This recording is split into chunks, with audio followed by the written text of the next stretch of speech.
Senator Booker, Senator Blackburn. Thank you, Mr. Chairman.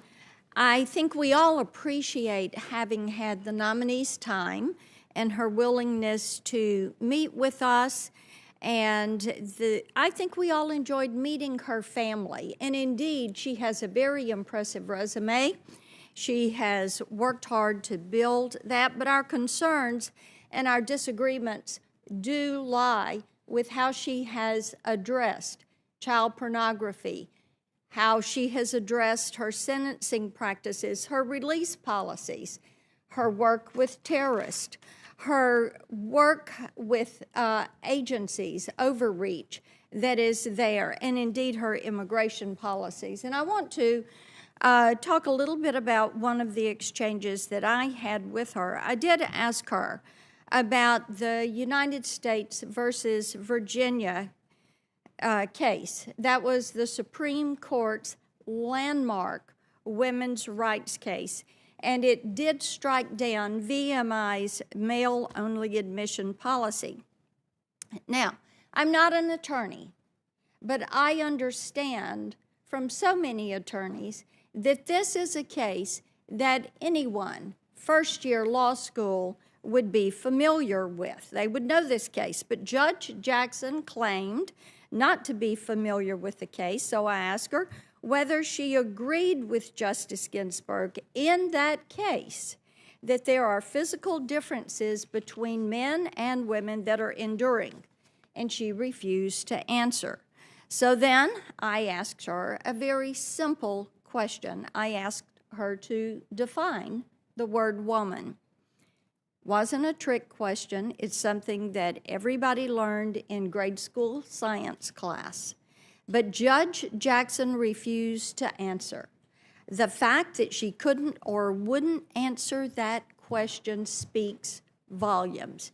It tells me that Judge Jackson is beholden to the radical left that is teaching our children that they can choose their own sex. It tells me that she is more committed to woke progressive ideology than she is to common sense and the rule of law. And it tells me that she will not be able to decide with impartiality the cases that are sure to come before her as a Supreme Court justice. How, for example, will Judge Jackson be able to resolve sex discrimination claims if she can't decide whether the parties before her are women? How can she decide Title IX cases if she doesn't even agree with Justice Ginsburg that there are enduring physical differences between men and women? We recently saw a Ninth Circuit judge issue a written opinion stating that, and I'm quoting, "People of all genders can become pregnant," end quote.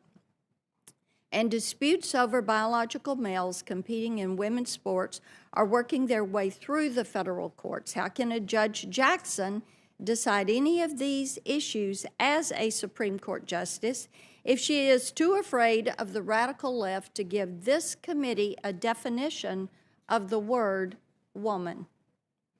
Judge Jackson's refusal to answer my question underscores the dangers of the kind of progressive ideology that she endorses. In the time since Judge Jackson sat before this committee, Disney has eliminated saying boys and girls. The State Department announced you can select X as a gender on your passport. The TSA will implement gender-neutral security screenings.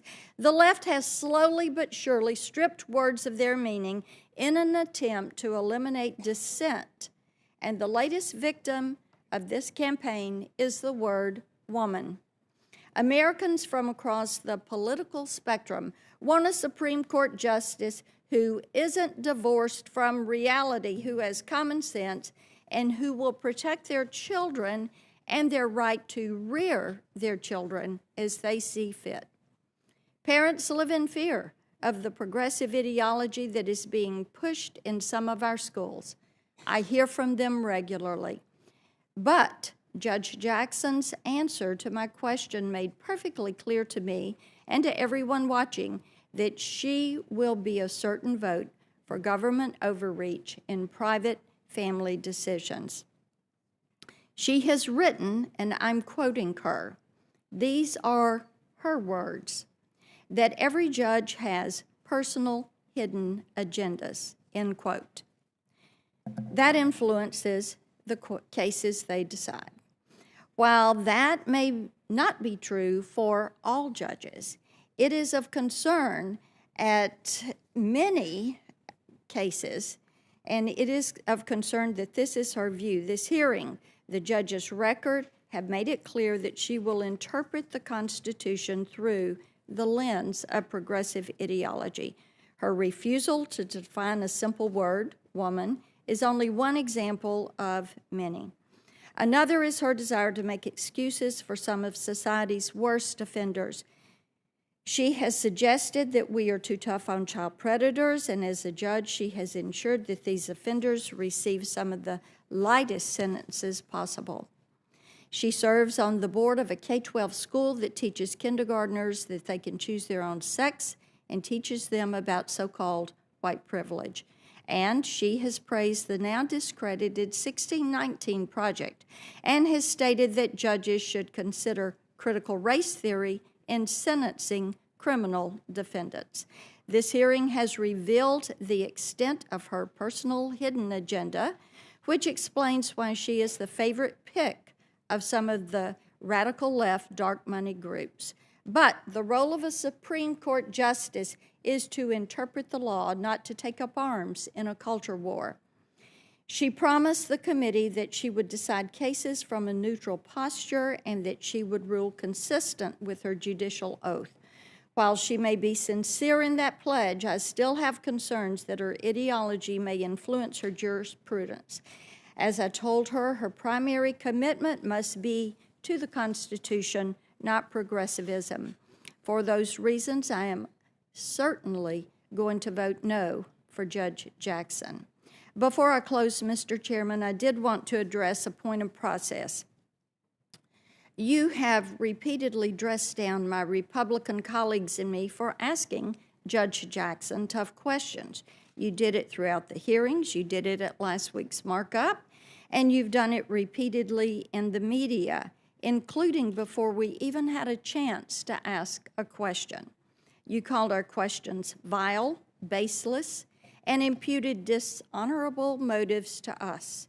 My colleagues and I expressed legitimate concern that Judge Jackson sentenced child pornography offenders to less prison time than the national average.